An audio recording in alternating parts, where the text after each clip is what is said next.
नमस्कार मित्रमंडळींनो, साखरेच्या दरवाढीमुळे सध्या सर्वसामान्य ग्राहकांपासून ते ऊस उत्पादक शेतकरी आणि साखर कारखानदारांपर्यंत सर्वांचे जे लक्ष आहे ते या विषयाकडे लागलेले आहे. आणि गेल्या काही दिवसांमध्ये साखरेच्या दरामध्ये मोठी वाढ झाल्याचे जे चित्र आहे ते आपल्या सगळ्यांना महाराष्ट्रामध्ये पाहायला मिळते. विशेषतः आपण जर महाराष्ट्रामधील कंडिशन बघितली तर महाराष्ट्रातील काही बाजारपेठांमध्ये साखरेचे दर जे आहेत ते मोठ्या प्रमाणात वाढल्याचे अहवालसुद्धा समोर आलेले आहेत. आणि चंद्रपूरमध्ये गेल्या काही दिवसांमध्ये साखरेच्या दरामध्ये मोठी वाढ जी आहे ती होऊन दर प्रति किलो 72 रुपयेपर्यंत पोहोचल्याच्या स्थानिक अहवाल आपल्यासमोर आलेला आहे. मात्र हा जो 72 रुपयाचा आकडा आहे तो देश पातळीवरील सरकारी सरासरी दरापेक्षा वेगळा आहे. त्यामुळे या दराचा जो उल्लेख आहे तो स्थानिक बाजारातील अहवाल म्हणून करणे महत्त्वाचे आहे. ओके, आता इथे एक मेन पॉईंट आहे बघा, साखरेचे दर नक्की एवढे का वाढलेले आहेत हा सर्वात मोठा प्रश्न आहे.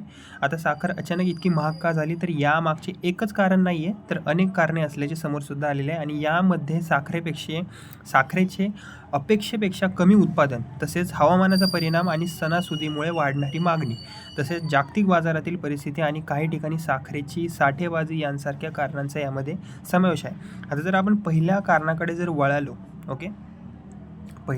जर वळालो तर यंदाच्या साखर हंगामासाठी सुरुवातीला देशात मोठ्या उत्पादनाचा अंदाज व्यक्त करण्यात आलेला होता, राईट. मात्र नंतर हा जो अंदाज आहे तो सुद्धा कमी करण्यात आला. सध्याच्या अंदाजानुसार देशातील साखर उत्पादन सुमारे 306 लाख टन राहण्याची यामध्ये शक्यता आहे. आणि तर सुरुवातीला सुमारे 343 लाख टन उत्पादनाचा अंदाज यामध्ये व्यक्त करण्यात आलेला होता. म्हणजेच की सुरुवातीच्या अंदाजाच्या तुलनेत उत्पादनात जवळपास 11% यामध्ये घट होण्याची आता शक्यता आहे. उत्पादन कमी झाले आणि बाजारातील मागणी जर जी आहे ती कायमच राहिली, जी की कायमच असते, तर स्वाभाविकपणे साखरेच्या किमतीवर आता दबाव निर्माण होत आहे. ओके, आता जर आपण दुसरं कारण जर मेन बघितलं, महत्त्वाचं एक कारण आहे ते म्हणजेच की हवामानाचा परिणाम. महाराष्ट्र आणि कर्नाटक ही देशातील प्रमुख ऊस उत्पादक राज्य आहेत, राईट. आणि या भागातील हवामानाचा ऊस उत्पादनावर परिणामसुद्धा झालेला आहे. पाऊस असेल, पिकांची स्थिती आणि उत्पादनातील अडचणी असतील, यांमुळे साखरेच्या एकूण उपलब्धतेवर परिणामसुद्धा मोठ्या प्रमाणावर झालेला आहे. त्यामुळे बाजारात साखरेचा पुरवठा तुलनेने कमी पडत असल्याची परिस्थिती निर्माण झालेली आहे. आता जर आपण तिसरं कारण जर मेन बघितलं, ओके, सणासुदीमुळे होणारी मागणी वाढणार. ओके, आता गणेश उत्सव, दसरा आणि त्यानंतर दिवाळीसारखे आता मोठे सण येत आहेत. आणि सणांच्या काळात जे आहे मिठाई, बेकरी पदार्थ, पेये आणि इतर खाद्यपदार्थांसाठी साखरेची जी मागणी असते ती मोठ्या प्रमाणात वाढलेली असते. म्हणूनच ऑगस्टपासून पुढील काही महिन्यांमध्ये साखरेची मागणी आता वाढण्याची अजूनही शक्यता आहे. आणि मागणी वाढत असताना पुरवठा मर्यादित राहिला तर दर जो आहे तो आणखीन वाढण्याचा दबाव निर्माण होतो. आता जर आपण नंतरचं कारण जर बघितलं तर ते एक आहे आंतरराष्ट्रीय बाजाराचा परिणाम. हे एक सुद्धा मोठं आणि महत्त्वाचं कारण आहे. साखरेच्या किमतीवर फक्त भारतातील परिस्थितीचा परिणाम होत नाही आहे, तर ब्राझील आणि थायलंडसारखे देश जे आहेत ते जागतिक साखर बाजारातील प्रमुख उत्पादक आहेत. आणि जागतिक पातळीवरील उत्पादन आणि पुरवठ्याबाबतची परिस्थिती बदलली की त्याचा जो परिणाम आहे तो भारतीय बाजारावरही इनडायरेक्टली होतो. त्यामुळे आता आंतरराष्ट्रीय बाजारातील परिस्थिती हे देखील साखरेच्या दरवाढीचे एक कारण आहे, ते मानले जात आहे. ओके, तसं आपण जर पाचवं कारण जर बघितलं तर साखरेच्या वाढत्या किमतीच्या पार्श्वभूमीवर केंद्र सरकारने साठेबाजीच्या मुद्द्यावरही आता लक्ष दिलेले आहे. काही व्यापारी किंवा बाजारातील मध्यसंस्थांकडून साखरेचा अतिरिक्त साठा जो आहे तो केला जात असल्यास बाजारातील उपलब्ध पुरवठ्यावर परिणाम होऊ शकतो. यामुळे होणार काय, कृत्रिम टंचाईची भावना जी आहे ती निर्माण होऊन दरसुद्धा वाढू शकणार आहे. म्हणूनच केंद्र सरकारने साखरेच्या साठ्यावर आता मर्यादा लागू करण्याचा निर्णयसुद्धा घेतलेला आहे. आता इथे एक महत्त्वाचा मुद्दा आहे तो म्हणजेच की इथेनॉलमुळे साखर नक्की महागली आहे का नुसतंच गुपित आहे हे. ओके, आता याच मुद्द्यावर सध्या मोठा राजकीय वादसुद्धा सुरू आहे. शिवसेना उद्धव बाळासाहेब ठाकरे गटासह विरोधकांकडून केंद्र सरकारच्या इथेनॉल धोरणावर प्रश्नसुद्धा उपस्थित केलेले जात आहेत. आता त्यांचा आरोप नक्की काय आहे, त्यांचा आरोप असा आहे की पेट्रोलमध्ये 20% इथेनॉल मिश्रणाचे लक्ष ठेवण्यात आलेले आहे. आणि इथेनॉल तयार करण्यासाठी ऊस आणि साखर उद्योगातील कच्चा माल वापरला जात असल्यामुळे साखरेचा काही जो भाग आहे तो इथेनॉलकडे वळला जातो. यामुळे होतं काय, बाजारात उपलब्ध साखरेचे प्रमाण जे आहे ते कमी होते आणि परिणामी साखरेचे दर जे आहेत ते वाढतात असा विरोधकांचा दावा आहे. तसेच आता यावर सगळ्यावर आता केंद्र सरकारचे नक्की म्हणणे काय आहे, केंद्र सरकारने हा जो दावा आहे तो मान्य केलेलाच नाही आहे. 21 ऑगस्ट 2026 रोजी केंद्र सरकारने स्पष्ट केले आहे की साखरेच्या सध्याच्या दरवाढीचे मुख्य कारण जे आहे ते इथेनॉलसाठी साखर वळवणे नाही आहे.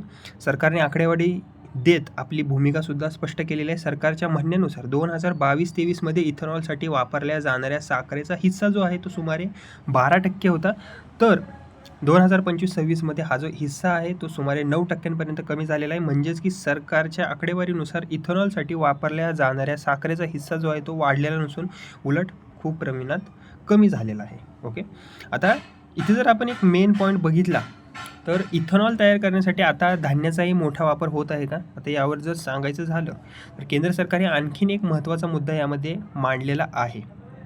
देशात तयार होणाऱ्या इथेनॉलपैकी जवळपास 3/4 इथेनॉल धान्यापासून विशेषतः मक्यापासून तयार होत असल्याचे सरकारचे म्हणणे आहे. त्यामुळे आता साखरेच्या सध्याच्या दरवाढीचे संपूर्ण कारण जे आहे ते इथेनॉल धोरणाला देता येणारच नाही आहे, असं केंद्र सरकारने त्यांच्याद्वारे स्पष्ट केलेले आहे.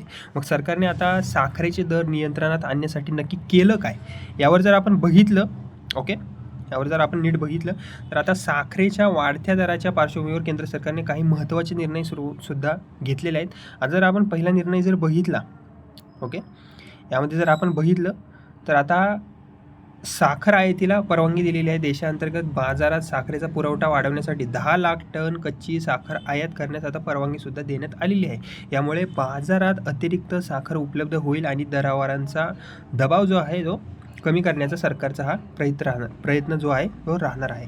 आता दुसरं कारण जर आपण बघितलं, ओके, दुसरं कारण जर आपण यामध्ये बघितलं तर व्यापाऱ्यांवर स्टॉक लिमिट. साखरेची साठेबाजी रोखण्यासाठी व्यापारी आणि संबंधित घटकांसाठी स्टॉक होल्डिंग लिमिट्स लागू करण्यात आलेल्या आहेत आणि या मर्यादा ज्या आहेत त्या 30 नोव्हेंबर 2026पर्यंत लागूच राहणार आहेत. ओके, तसेच जर आपण नंतरचं जर कारण बघितलं तर मोठ्या प्रमाणात साखर वापरणाऱ्या बल्क कन्झ्युमरसाठीही साठा ठेवण्यावर आता मर्यादा घालण्यात आलेली आहे. त्यांना साधारणतः 15 दिवसांच्या वापराइतकाच साठा ठेवण्याची मर्यादा लागू करण्यात आलेली आहे आणि ही जी व्यवस्था आहे ती 1 सप्टेंबर ते 30 नोव्हेंबर 2026 या कालावधीत लागू राहणार आहे.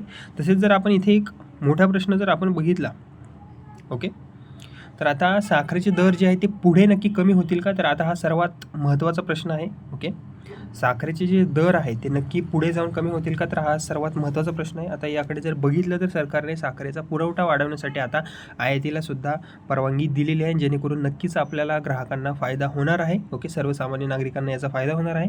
तसेच साठेबाजीवर नियंत्रण आणण्यासाठी स्टॉक लिमिटसुद्धा लागू केलेले आहेत. त्याचबरोबर बाजारातील पुरवठ्यावर सरकार आता लक्ष ठेवून सुद्धा आहे. त्यामुळे पुढील काळात दरांवर काही प्रमाणात दबाव कमी होण्याची शक्यता आहे. पण दुसरीकडे सणासुदीमुळे साखरेची मागणीसुद्धा वाढणार आहे. त्यामुळे साखरेचे जे दर आहेत ते नेमके किती कमी होतील आणि आणखीन वाढतील का, हे सध्या निश्चितपणे सांगता येणार नाही. ओके, तर या संपूर्ण प्रकरणाचा जर आपण निष्कर्ष बघितला तर साखरेचे दर वाढण्यामागे सध्या अनेक कारणे समोर आलेली आहेत. ती जर आपण कारणे बघितली तर साखरेचे अपेक्षेपेक्षा कमी उत्पादन, महाराष्ट्र कर्नाटकातील हवामानाचा परिणाम, सणासुदीमुळे वाढणारी मागणी आणि जागतिक बाजारातील परिस्थिती आणि साठेबाजीमुळे निर्माण होणारा बाजारातील दबाव, हे जे सगळे कारणं आहेत ती प्रमुख कारणे आहेत साखरेचे दर जे आहे ते वाढण्यामागे. तर दुसरीकडे इथेनॉल धोरणामुळे साखर महागली असा विरोधकांचा आरोप आहे. मात्र केंद्र सरकारने हा जो आरोप आहे तो फेटाळून लावताना सांगितलेले आहे की इथेनॉलसाठी साखरेचा वापर वाढलेला नाही आहे, उलट त्याचा जो हिस्सा आहे तो कमी झालेला असून आता इथेनॉल निर्मितीत धान्याचा मोठा वापरसुद्धा होत आहे. त्यामुळे साखरेच्या दरवाढीचे एकमेव कारण जे आहे ते इथेनॉल आहे असे म्हणणेसुद्धा योग्य ठरणार नाही आहे. दरम्यान सरकारने यामध्ये 10 लाख टन कच्ची साखर आयात, तसेच साठा मर्यादा आणि बाजारातील पुरवठ्यावर नियंत्रण यांसारखे उपायसुद्धा सुरू केलेले आहेत मोठ्या प्रमाणावर. आणि आता या उपायांमुळे येत्या काही आठवड्यांमध्ये साखरेचे जे दर आहेत ते किती खाली येतात हे पाहणेसुद्धा आपल्या नागरिकांसाठी महत्त्वाचे ठरणार आहे. आणि याचा जो थेट परिणाम आहे तो सर्वसामान्य ग्राहक, तसेच साखर कारखाने आणि ऊस उत्पादक शेतकरी या तिन्ही घटकांवर नक्कीच होणार आहे. तर मंडळींनो, देश पातळीवरील जर उपलब्ध सरकारी माहितीनुसार आपण बघितलं तर 20 ऑगस्टला सरासरी म्हणजेच आज सरकारी सरासरी किरकोळ दर 55.70 रुपये प्रति किलो आहे. ओके, म्हणजेच मी आजची तुम्हाला कंडिशन साखरेची सांगितली. तर मंडळींनो, तुम्हाला हा व्हिडिओ जर इन्फॉर्मेटिव्ह वाटला असेल, माहितीपूर्ण वाटला असेल तर व्हिडिओला कृपया करून लाईक करा. तुम्हाला काही कमेंट करायची असेल तर या व्हिडिओच्या खाली कमेंटसुद्धा करू शकता. आणि माझं हे बडी नावाचं चॅनल आहे, याला सबस्क्राईब करायला विसरू नका. धन्यवाद.